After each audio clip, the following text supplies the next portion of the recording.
today I'm going to talk about the dental x-ray tube head and how radiographs are produced. So to start, you have this metal housing of the x-ray tube head that has lead in it, and that's just going to help absorb any electrons or photons. And then next you have this insulating oil. It's in this tan color all the way around here, and that's just going to absorb any heat because there's going to be a lot of heat produced.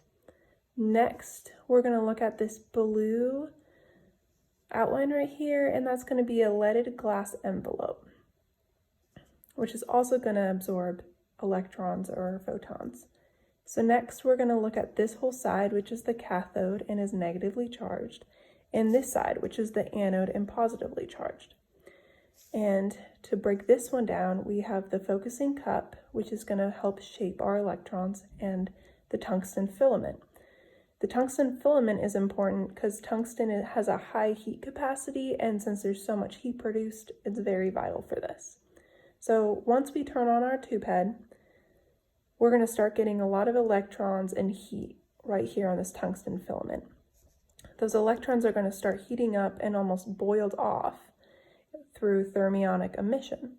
And when we go out and we press our button and we expose our radiograph, what we're going to do is we're actually going to send those electrons over to this tungsten target.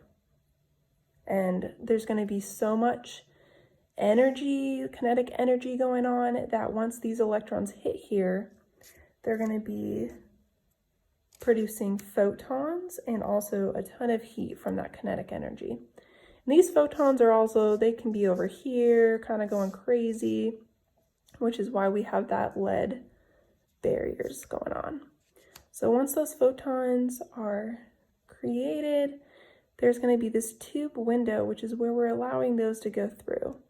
They're going to keep being sent, and what happens is after we go through that tube window, we have this tube head seal, which is going to help with that oil, and then we have this aluminum disc, and this is going to help.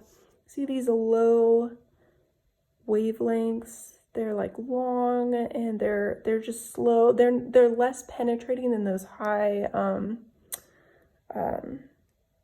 frequency short wavelengths that we want.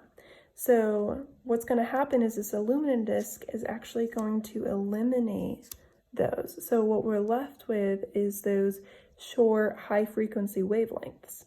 We want these and not the low frequency wavelengths, because those are just going to be absorbed into the skin and they're just going to be more harmful for our patients. So we really want to just have those high penetration power of the short wavelengths.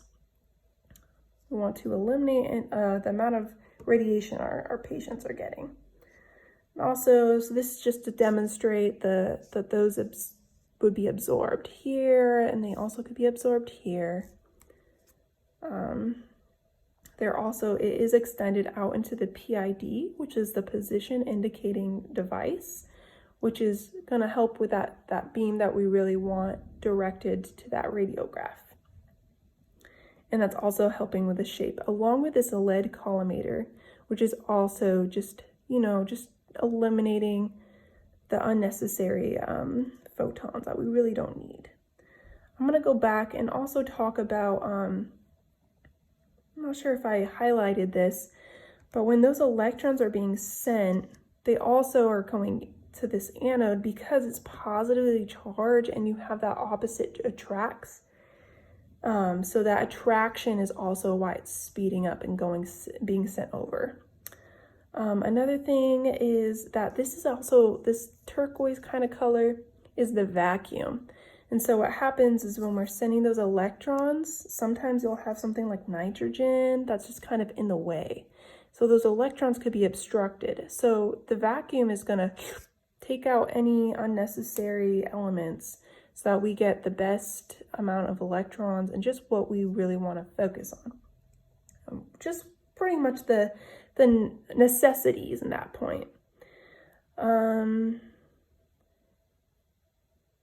And that's pretty much, so once you turn on your x-ray machine, you start getting those electrons that are here, they start doing that thermionic emission and getting boiled off.